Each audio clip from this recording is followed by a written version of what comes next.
Today on MH News, we're enjoying the view while getting the perfect shot. We don't have to chase this dream alone. Hello and welcome everyone to MH News. I'm your host, the one and only, Matt Haslam.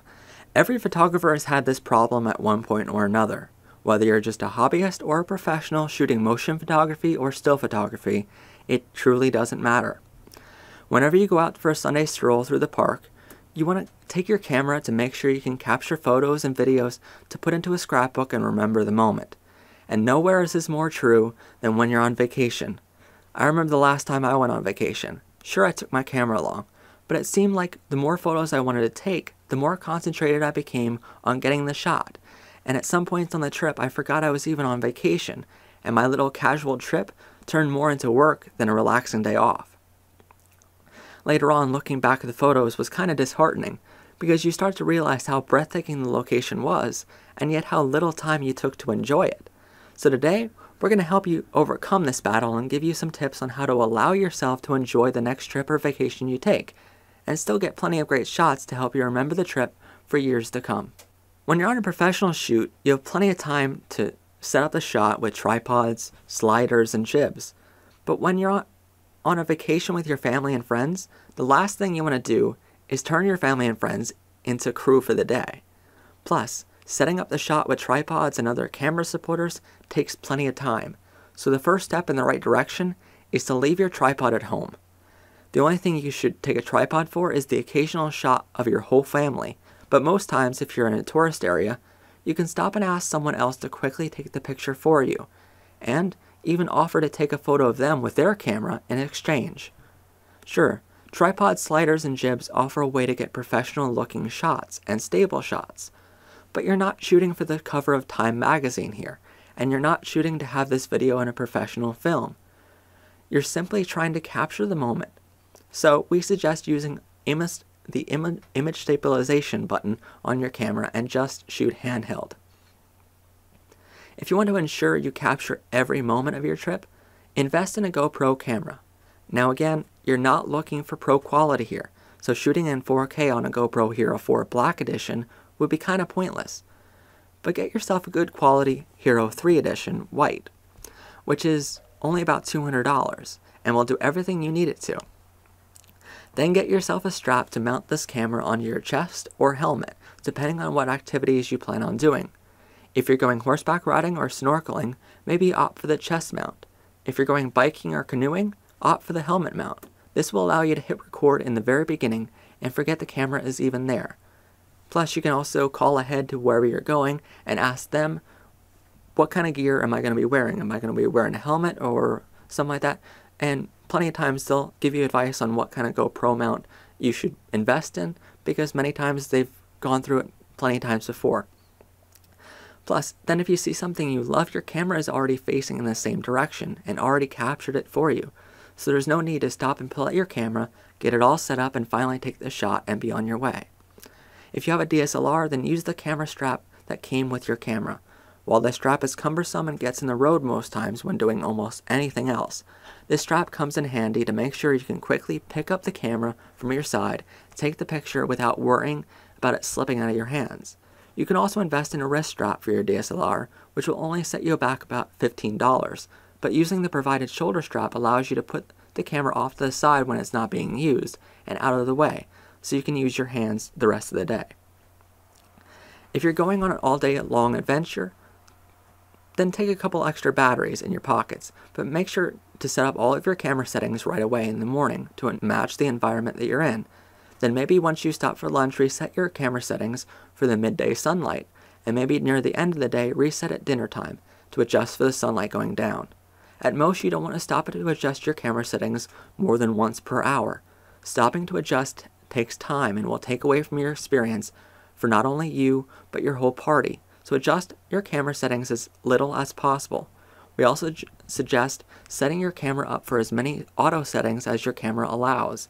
This way your camera adjusts for low light, focus, and so on, allowing you to keep shooting and not having to adjust your settings more than once the entire day. Wherever you go, sure, take a DSLR or GoPro, but make sure not to carry too much gear. Maybe choose a wide-angle lens or a lens with a wide range and zoom capabilities.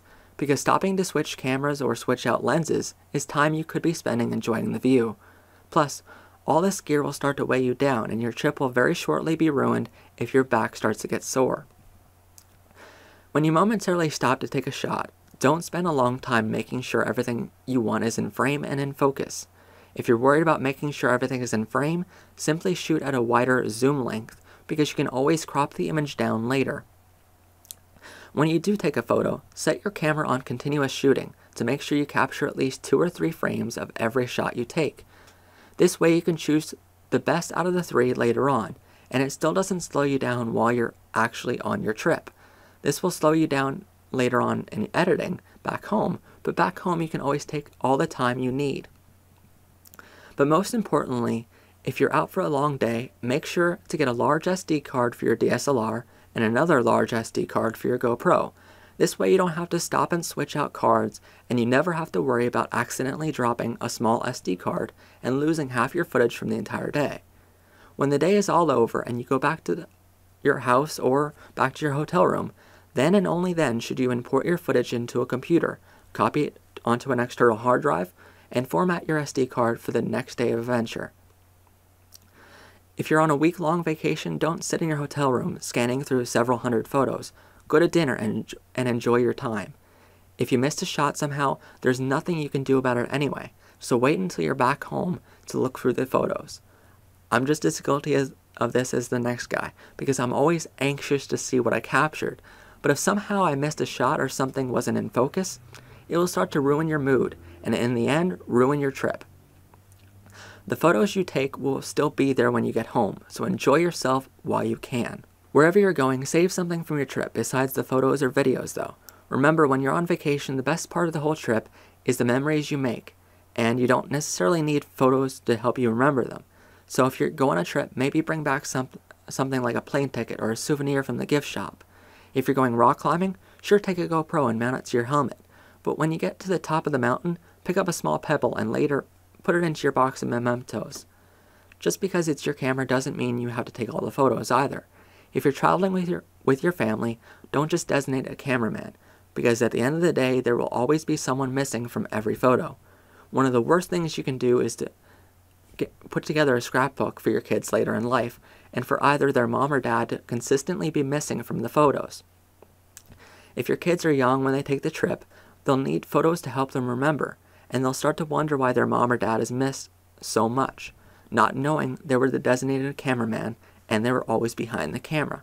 So share the camera among the family, and even let your kids take a photo or two here or there. I always say the best photos in the world aren't those which were captured by professional photographers who know what all the settings and buttons on the camera control. The best photos capture life in all of its breathtaking glory. So don't be afraid to let your kids take some photos. Sure, while some of the photos they might take might be of the dog sniffing his own behind, who knows, there might be a diamond in the rough that will take your breath away. Plus, if your kid ever becomes a photographer, you can always embarrass them by telling everyone what the first photo they took was of.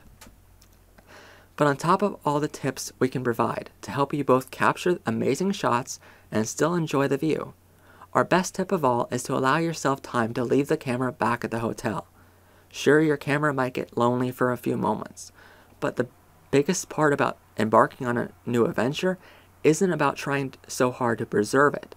It's about letting yourself enjoy the adventure and keep those memories a secret for just your family and friends to share. If you have any tips or tricks that you'd like to share on how to get the shot while enjoying the view, please comment below and share with others. Don't forget to like and subscribe to our channel for plenty of great content to come. And don't forget to comment below or email info@matthaslam.com with your ideas and suggestions for upcoming episodes. This is, after all, a two-way street, so tell us what you want to see and ask us any questions you'd like, and we'll try our best to create the content you enjoy watching. Thanks for watching, and see us back here every Sunday and Thursday for brand new episodes.